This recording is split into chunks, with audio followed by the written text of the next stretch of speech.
Hello, Duke fans, and welcome to episode 170 of the Duke Basketball Report podcast. It is Monday morning, October 28th, 2019. I'm your host, shitty Sam weekend. Klein. Yeah, I'm your host, Sam Klein. This week, I have, as usual, I say we still have Donald Wine as we have the last few weeks. Donald, hello, good morning. Good morning. It's a very struggle of a Monday morning because Sam, you and I were watching a lot of sports this weekend, and none of them were great. Pretty much none of it went well, and more importantly, we have to welcome back Jason Evans, who has returned from his gallivanting around beautiful places of the world. Jason, welcome back. Thank you so much. I will tell people that if you can ever get to Venice and Croatia and Greek islands, it's worth doing. That was probably the wildest flex I've ever seen you do on this show. Yeah. I was in Zion National Park this week for fall break. Zion. It was also rather beautiful, and also it meant that leading up to it, I got to tell people. They said, "Where are you going for fall break?" And I kept saying Zion. And at Duke, that means something different than it does to most other people in the U.S. So that was fun as well. But Jason, your photos were great. So thank you. It was fun. It was really cool. But we have to move on to more important, sadder things, I suppose. So can I make a prediction? This will be the least listened to podcast of this year, because no one wants to hear about the Carolina loss, and no one wants to hear about the exhibition game that did not go way we'd hoped for our Blue Devil basketball team. Thanks for teeing it up. We'll be discussing two really unfortunate games for the Blue Devils. We also haven't spoken since Duke lost a football game at Virginia, but whatever at this point. So let's just get through it. The first game, of course, that we have to discuss is the first semi-real basketball game of the season. Duke had their first exhibition game in Cameron Indoor. It was against Northwest Missouri State, a Division II team that won the Division II national championship last year, which is tradition, of course, for the Blue Devils. They always host the Division II national champions.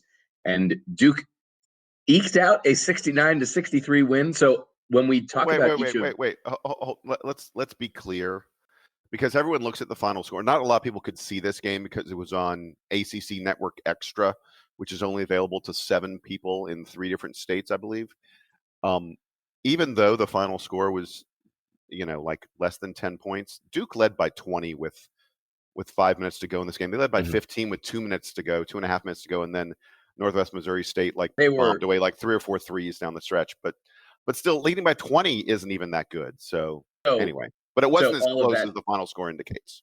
All of that to say, because of other sporting events that somehow took precedent over watching the Duke games this weekend, because both of the games we're discussing happened on Saturday night, I was unavailable because I was in attendance at the World Series on Saturday night, which was its own set of disappointment, as Donald alluded to earlier. So I didn't get to watch either of these games live. So the way that we'll be discussing this is that I will be looking at scores and asking you guys what the heck happened. So Jason, you sort of started it off for us.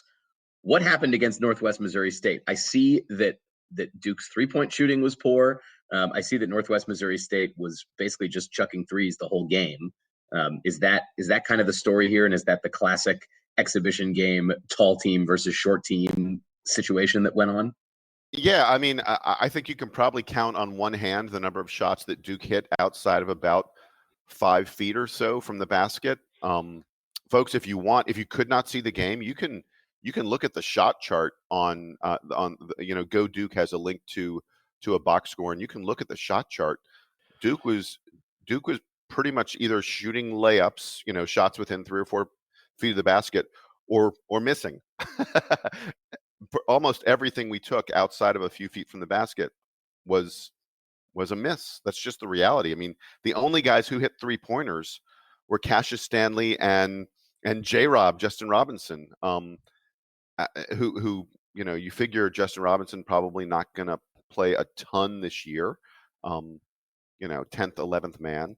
And Cassius Stanley, a guy who doesn't have a reputation for shooting outside that much, although maybe he should shoot more. A lot of guys for Duke took 3-pointers. I mean, Wendell Moore, Matthew Hurt, and Trey Jones all put up 3 or 4 3-pointers. Just no one hit any. They didn't look terrible. It's not like these guys looked like they didn't know how to hit it, but they just didn't go down. I'd like to hope that this team is going to have games where they hit threes. But last year we hoped the same thing, and it didn't happen very much, other than the Kentucky game at the very first game of the season.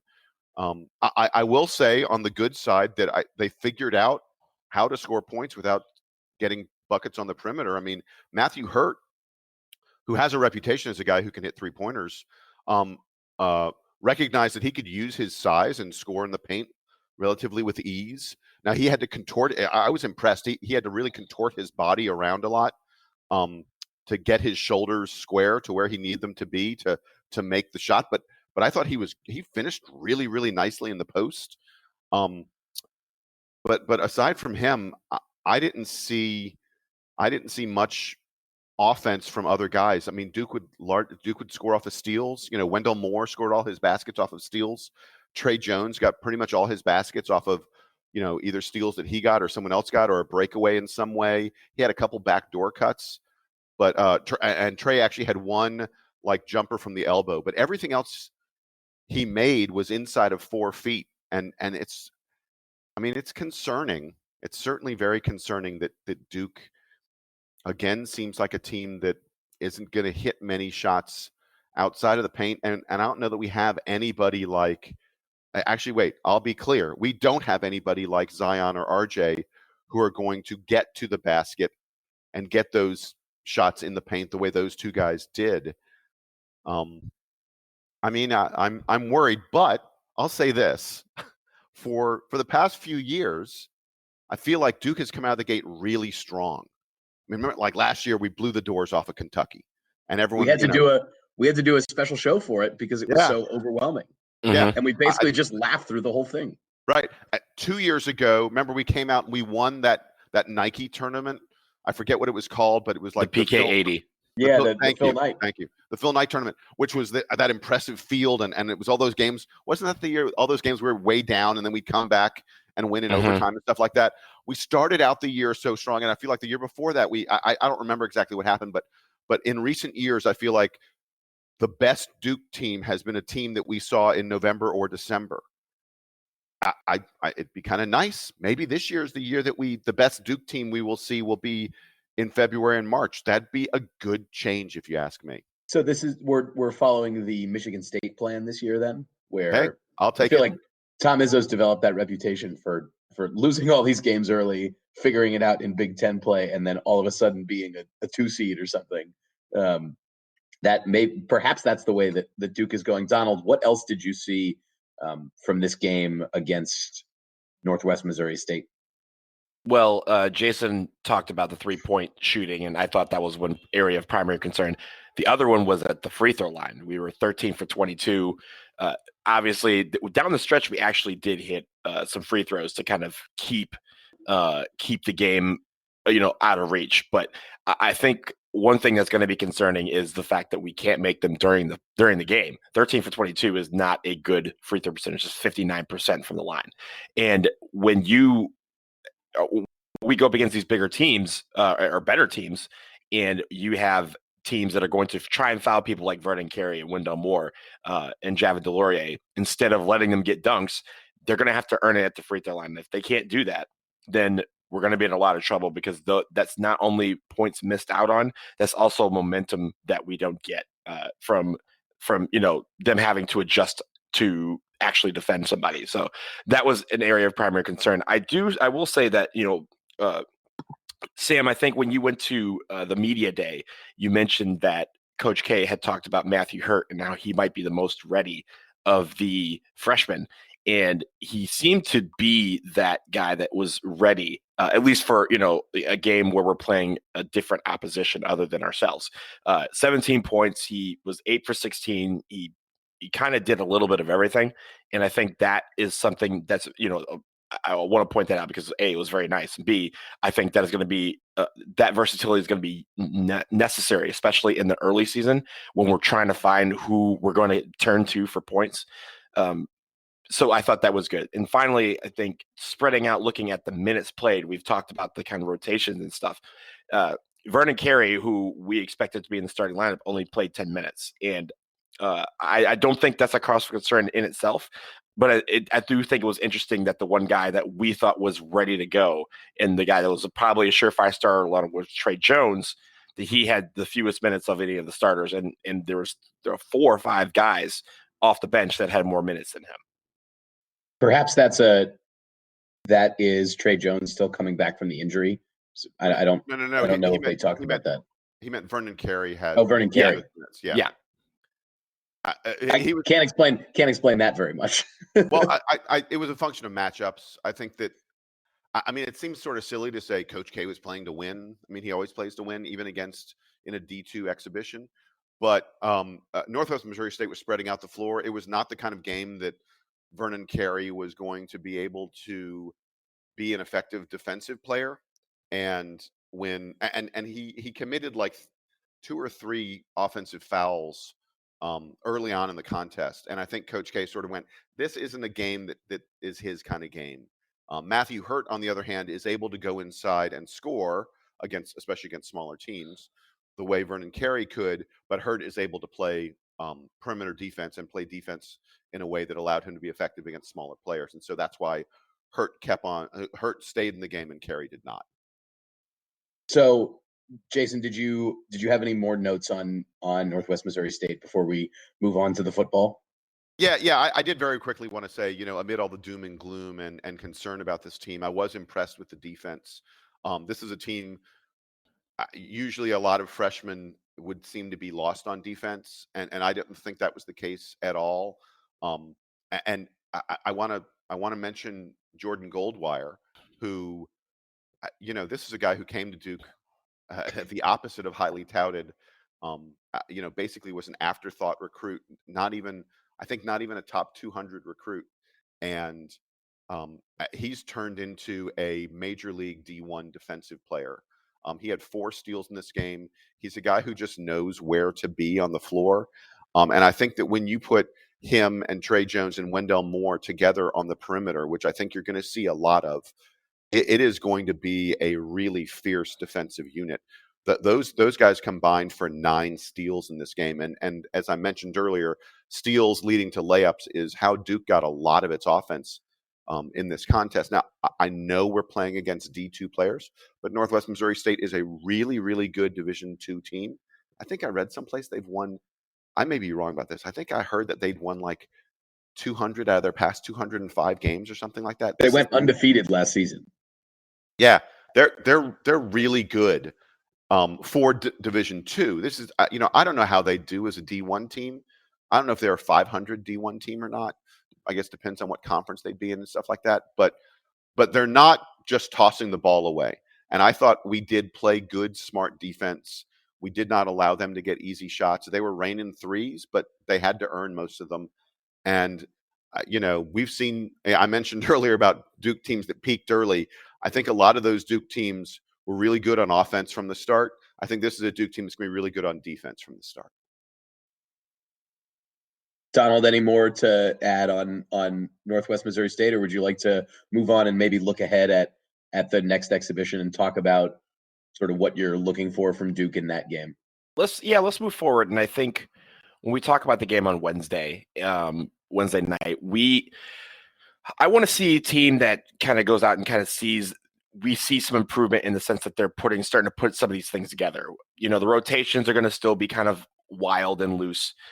We're going to see some different sets, and we're going to see what we can throw at different teams. But I want to see guys take a look at this performance and say, okay, how can I improve in certain areas? And I think that's something that we see a lot from, you'll see that learning curve very quickly from the upperclassmen. But this is the freshman's first test to kind of take a look at what they've done and use that to apply to the next game, next play, as we always say in Duke circles. So I'm looking for that. I want to see maybe Vernon Carey, improve a little bit more. and see what he can do with 15, 20 minutes. And I want to kind of see our shooting improve. Let's see if there is some improvement in that shooting. But really, I think the one thing that we can always concentrate on and we can always focus on is the free throw line. The free throw line, I think, is going to be essential to us this season because that is going to be free points that we're going to get that down the stretch will matter. So I want to see, I think if I'm looking for something to improve in the stat sheet, it's that column right there, that free throw column, because if we can make our free throws this year, that will mean that we're going to be a much better team, especially when we're talking about improving towards March. Yeah, I because we didn't get to see Vernon Carey much, I think it'd be good, even though I assume that Fort Valley State, another Division II team, again, won't have the size to match up with him. Would like to see him just a little more because he needs that practice getting fouled, and we will be playing teams that aren't that big this year. So he needs to be effective in all of those games, not just in the games where he goes up against another talented big man. And really just going through the motions of like, hey, being tired, like things like that. Like, I think he needs to get that where, it's late in the game. He's played 30 minutes. You're dead tired and you still have to figure out a way to power through and execute. And I think that's what a lot of these freshmen need to learn. And they're learning it on the job, which is kind of what you got to do in college basketball. But that's what I'm kind of looking for is who's going to be the guy that down the stretch is like, hey, I'm tired, but I'm going to power through and execute and make my free throws and make these shots and get the W. The thing that gives me hope on that end is the callback to Vernon Carey talking so much in the preseason about how he's worked with Jalil Okafor, who went through his own struggles on conditioning and being ready at the end of games. Hopefully those lessons have rubbed off on him and he is prepared. I don't think we expect Vernon Carey to be so good that he's playing 30 or 35 minutes a game for this team, but he should be, thinking that he's that good and thinking that he needs to be prepared for that. And that's where Okafor sometimes maybe came up short, even as he transitioned to the NBA. Perhaps Vernon Carey can take some of those lessons and be more prepared than his predecessor was.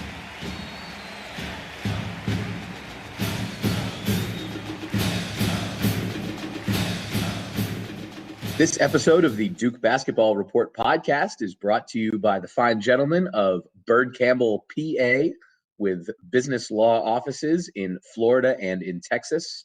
For all of your legal needs, contact Bird Campbell at BYRDCAMPBELL.com, birdcampbell.com, because Bird Campbell means business.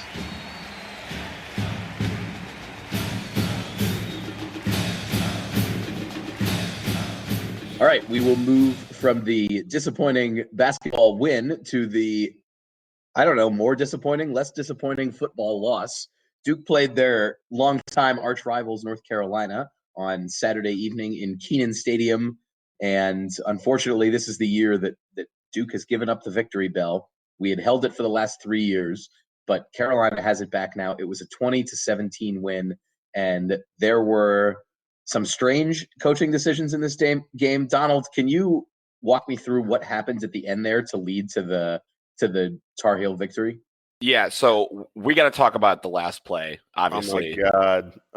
JC, you know what? I want to let you do this or at least start, because I know you have thoughts and I have thoughts. And I'm trying to figure out a way to not curse. So why don't you go ahead and do it? So for those who did not see it, for those who did not know what happened, Duke has the ball at the 2-yard line. I don't even. Why am I going to bother to go through this? Why should I relive this? Oh my God!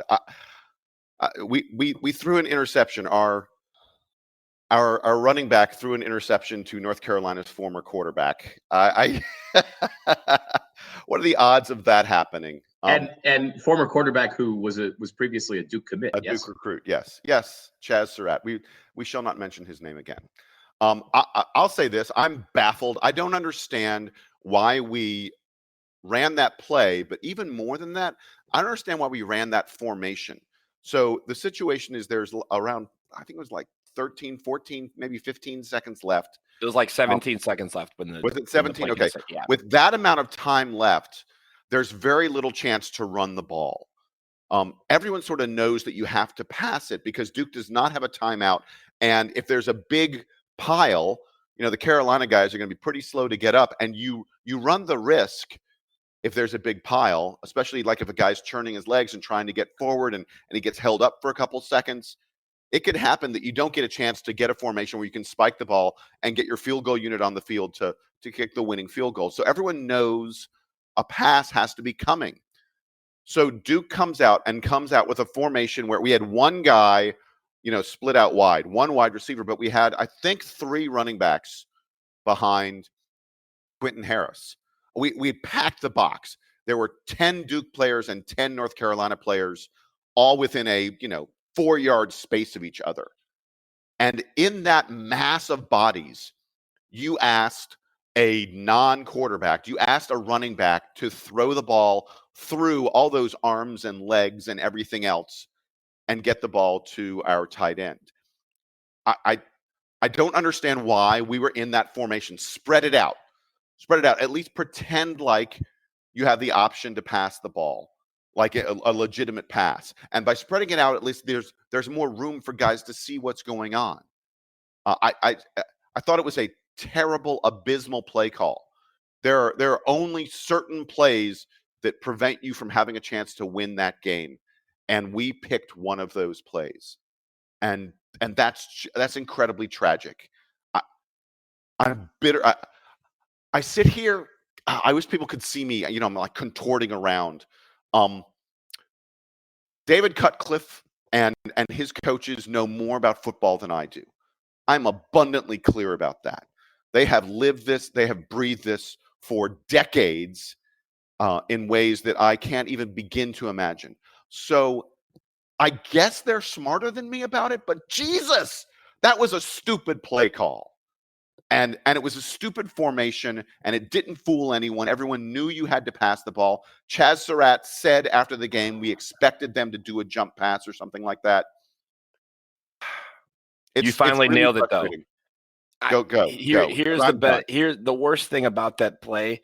It wasn't that it was a halfback pass. It wasn't that it was the formation was set with basically a jumbo set with one tight end and one wide receiver, so they knew that something was coming. It's that it was a jump pass. Like, come on, man. Like, did Pete Carroll jump into the sideline and call this play? Like, what's going on? Because that's not something that we do. We have to have a play at that time that's something that is bread and butter. Everyone knows that we can run it in our sleep, and everyone knows exactly where to be. This is not the point in the game for tricks and gimmicks. Let's remember, Duke was on the 1 yard line earlier in the game and didn't get it in. And they ended up kicking a field goal. So, but at the same time, you have to go with what got you to that point.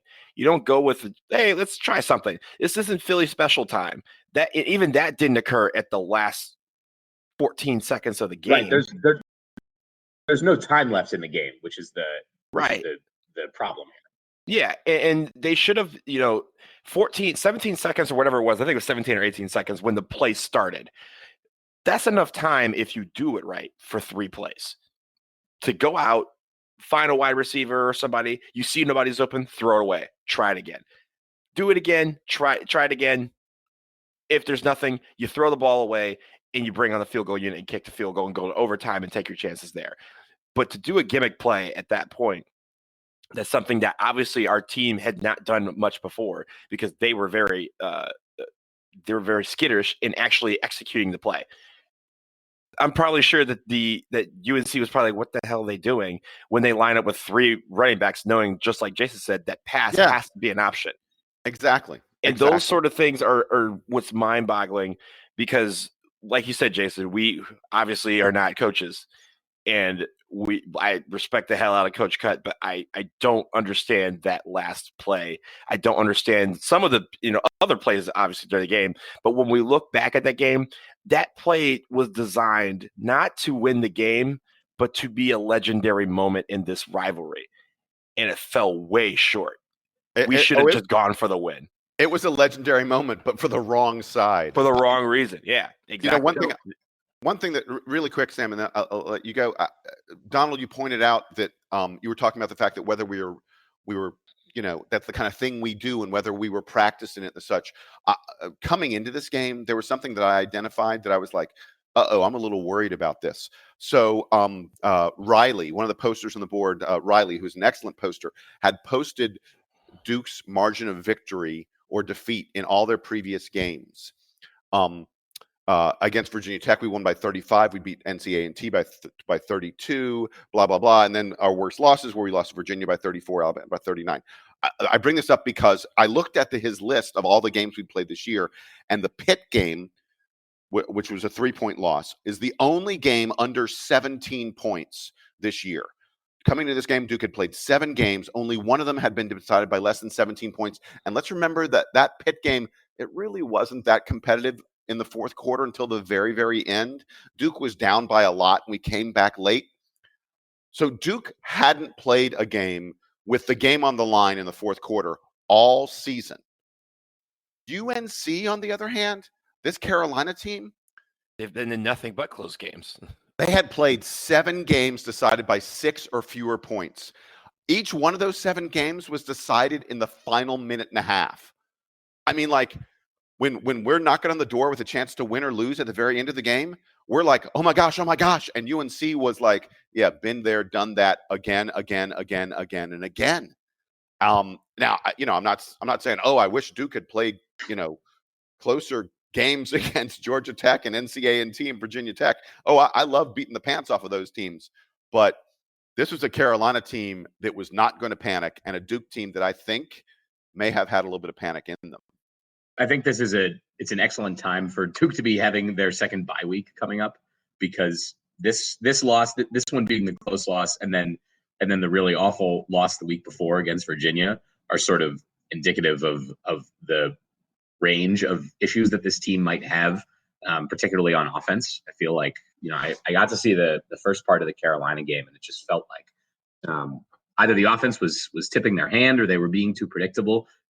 For whatever reason, they couldn't get anything done against a UNC team that we know isn't, an elite football team. So it's probably a good opportunity for Duke to be getting this reset, especially because looking ahead, Duke has 2 very hard home games, but against really tough opponents. The first of which in 2 weeks is against Notre Dame, who is currently licking their own wounds after a loss to Michigan that I'm sure Donald is excited about. But then, hell yeah, and they've got another contest before that against Virginia Tech, and then the week after is Syracuse, who hasn't quite been as impressive as I think a lot of people expected them to be this season, but we know is very talented. Both of those games are in Durham, but I'm sure you can expect that for Notre Dame, Wallace Wade Stadium will have a lot of gold and blue there, in addition to the Duke blue. So I think it's a good time for Duke to be sort of regrouping and maybe coming up with some new schemes. Donald, did you have anything else on this game, or Jason? While it stings a lot, and you feel like this was one that we absolutely could have won, and we found a way to lose. Carolina was the better team, in my opinion. They deserved to win. They ran the ball. I was thrilled every time they went back to pass the ball, because I thought that they were very, very effective running against us, and our defense has been one of our strong points this year. And I'm not saying it was bad in this game, but Carolina really ran the ball effectively against us. There's nothing more disheartening. I'm thinking of Carolina's final drive than the other team being in obvious run it up the middle mode and being unable to stop them. We actually got really lucky that we got a turnover late that gave us that chance to win. And then the last 2 things I wanted to mention really quickly.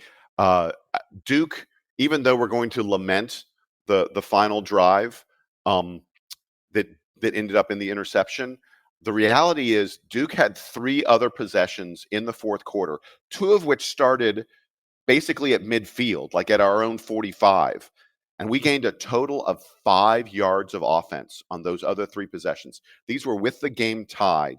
These were possessions where if you take the ball and gain even 20 yards, get 2 first downs, you're going to be in field goal range. And we didn't do anything on these possessions, and our offense was frustratingly bad throughout almost this entire game.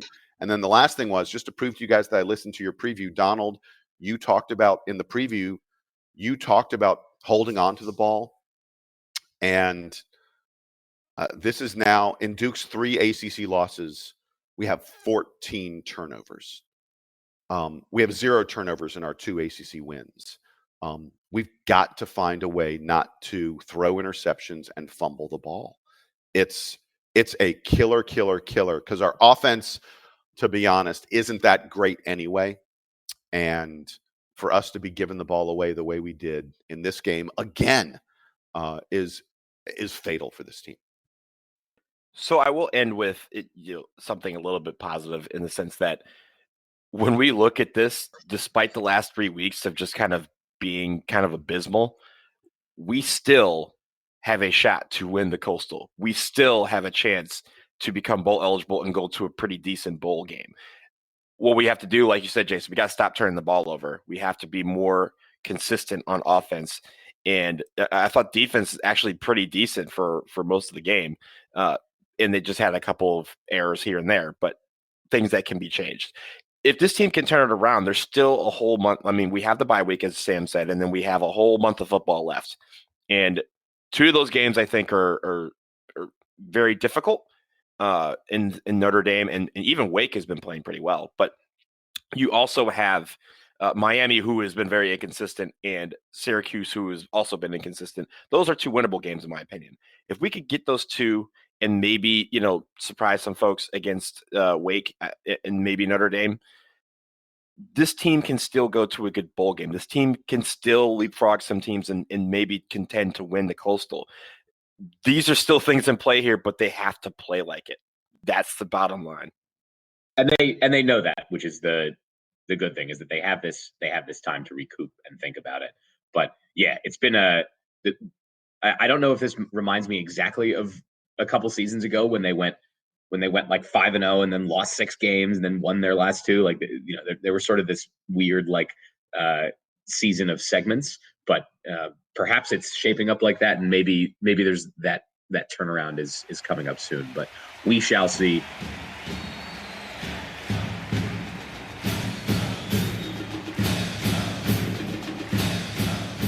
Guys, let's finish off this unfortunately depressing episode with some parting shots. Donald, what do you got for us this week? So, like Sam, I was not at Game 4 of the World Series, but I did make it to Game 5. And I will say, this is my second World Series that I've been to. I went to one when my Tigers were playing in 2012. But I will say this, even though that the Houston Astros won the games this weekend here, it was something incredible to watch as this town became alive. The last few weeks, usually DC does not have sports to talk about. And this whole thing with DC sports actually becoming something that people talk about, that's at the forefront of everybody's mind, it was nothing short of inspirational. So I will say to the Mystics and to the Nationals, the runs that they both have had throughout the postseason in the last month has been something that's kind of really made it so this town talks about something other than politics. And that's really hard to do. Despite yesterday, I thought the World Series was great. I've been having a lot of fun. Hanging out in the Navy Yard has just been absolutely insanity. And really, even though, like I said, even though the games didn't really go the Nationals' way, I think this is something that this town will remember for a long time. And I think there's something to be said about that. The power of what sports can do to United City. You're seeing it here in Washington, D.C. I'll finish up with the Nats. So Jason, why don't you take the second parting shot for us? Okay, so everyone remembers the 2015 national championship team. It was a team that had some great guards, some great point guards, guys who Tyus Jones, Quinn Cook, who went to shooting guard. Certainly in the NBA is more of a point guard. Grayson Allen played some point guard in his career, and has played some point guard in the NBA as well. Raise your hand if you thought the best NBA point guard coming out of that team would be Justice Winslow. I see no one's hands raised. folks, if you are not paying attention to what Justice Winslow is doing for the Miami Heat right now, you are missing something special. Dude it is truly amazing. He is playing point guard for the Miami Heat through 3 games this year. He's averaging 19 points per game, 9.3 rebounds per game, and 6.7 assists per game. Those are kind of like LeBron James kind of statistics. Justice is playing fabulous basketball. Miami is 2-1 and looks like one of the surprise teams in the East. And I've seen a little bit of their highlights. He's playing great ball. He's playing more than 40 minutes per game. Now, Jimmy Butler is out. And when he comes back, I think that Justice's numbers will go down some and the ball won't be in his hands quite as much. But this sort of started late last year with him playing point guard for them. They have discovered that this 6'6" linebacker is a great point guard for them. He facilitates, he sets other guys up, and he's turned into a pretty good shooter. And then the last thing I wanted to mention about Justice, have you all seen the video of him at the Timberwolves game the other day? And did you guys see this? No, I didn't. Okay, so I'll post. I think someone else had posted it on in the forums, but in our thread about this, this podcast, I'll post the video. Justice in the warm-ups in their game against the Timberwolves starts sort of playing ball with a young fan in the stands, and the kid, like, Justice is dribbling and things like that, and then he passes the ball to the kid in the stand, and the kid passes it back to him. He does this like 3 or 4 times, and by the way, each time after the kid passes it back to him, Justice sort of turns around. Now he's out close to the base, close to the timeline. He turns around and buries a 3-pointer each time. Like he has improved his outside shooting in a big way. But this kid, or maybe it's the crisp passes that he was getting. There you go, from this 8-year-old Timberwolves fan. But this kid immediately after this game went out and bought himself even though he's a Timberwolves fan, he bought himself a Miami Heat Justice Winslow uniform. And this kid is the biggest Justice Winslow fan in the world right now. It's great. It's a great video. And it's just Justice engaging with the fans. I love that dude. I remember how much you always saw a smile on his face. And now that he's doing it as a pro, the smile's still there. He still loves the fans and he's still having a good time. And he's just one of the surprises of this NBA season early on. I think it's great. One note about Justice Winslow is that I was watching soccer the other day, and NBC Sports in a couple of weeks is doing a week on mental health in sports. And Justice Winslow actually is one of the athletes that is featured in the commercial that apparently has either a show or a segment on his challenges with mental health, along with a lot of other players. So that's something. I think it's November 7th to 11th that they're doing that. So that'll be interesting to see because he's been a big advocate in the last few years about making sure that players deal with the mental health challenges of being a professional athlete, and he's been at the forefront of that along with Kevin Love in the NBA. So that'll be interesting to watch too, and it's good to see him, kind of be out front with that in such a sensitive subject for a lot of people, but also to tell people that it is okay to not be okay sometimes. So kudos to him for that, and I'm looking forward to watching it. So on that basketball front, I will a couple final notes here. We found out this week or 2 weeks ago that former Duke players Kyle Singler and Luol Deng were both retiring from the NBA. Luol Deng obviously had a very long career that was most prominent with the Bulls, but he played for a number of different franchises. He, of course, played at Duke all the way back in 2004 and is now finally retiring. Kyle Singler graduated in 2011 and, of course, won a national championship, and his career has come to an end. I think, I'm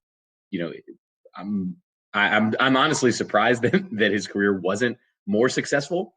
He played a little bit overseas at the beginning of his career during the lockout, then came back, was on the Pistons for a little bit, and then signed a longer deal with the Oklahoma City Thunder. So best wishes from us at DBR to both Kyle and Luol on their futures, and they're both players that I think Duke fans really remember overwhelmingly positively. Even though Luol Deng was only on campus for a year, it seems like he had a big impact. Crazy Luol Deng stat. I mean, crazy stat. He is the 4th all-time leading scorer in Chicago Bulls history. Think about the legends for that franchise. I mean, one of the franchises has been around for a long time. Luol Deng is the 4th leading scorer in Chicago Bulls history. That's amazing. Yeah, and he wasn't there. I mean, that long. It wasn't like he was there. I think he played 15 years. I don't think he was there all 15 seasons. Like he did that in a shortened period of time compared to a lot of the guys that are ahead of him. He played for them for 10 years. Yeah. Yeah. So, impressive careers. We'll see if either of them shows back up at Duke for any reason this year. Kyle Singler's old classmate Nolan Smith, of course, is all over the program these days. So wouldn't be surprised to see him at a game at some point. Donald had tipped off the parting shots. And John Shire. Who was a year ahead of us. So Donald had tipped off parting shots by mentioning the World Series. I was there on Saturday night. We didn't get to meet up, but yeah, it was incredible. I've been looking forward to this weekend for 15 years since the Expos moved to Washington. So it was pretty incredible for me to be there, even though things didn't go so well. But maybe the trend of road teams winning in this series will continue, and the Nats will just win games 6 and 7 to close out the series. But either way, it's been a pretty cool run. I will say the best moment about yesterday was during the game. They announced a longtime Washington Senators fan who was a World War II veteran turned 100 yesterday and was at the game. And so they brought him out, I believe, in the bottom of the 6th inning or something like that. And everybody was like, of course, 100-year-old celebrating his birthday at a World Series of a team that he predates is incredible. But after the game, to kind of wait out all the traffic, because traffic was just absurd. I went to a bar after the game, and this 100-year-old World War II veteran strolled into the bar to a raucous applause. That's pretty cool. I don't think I could celebrate a birthday in any special way like that, but for him to be able to do that at the World Series and then come into a bar and grab a drink like everybody else, hats off to that dude. Pretty cool. All right, so guys, that'll wrap it for this week. We will. It's coming up on official season preview show. So the Stats game will be back pretty soon. You'll be looking out for that. Duke football is off next week, as we mentioned. So we won't have to discuss any Duke football losses next week, but we will be previewing the big tip-off game against Kansas in basketball. So for Donald Wine, for Jason Evans, I am Sam Klein. This has been episode 170 of the Duke Basketball Report podcast. As always, brought to you by Bird Campbell PA. We thank them, of course, for their continued support of the show. And that's it for this week. Duke Band, take us home.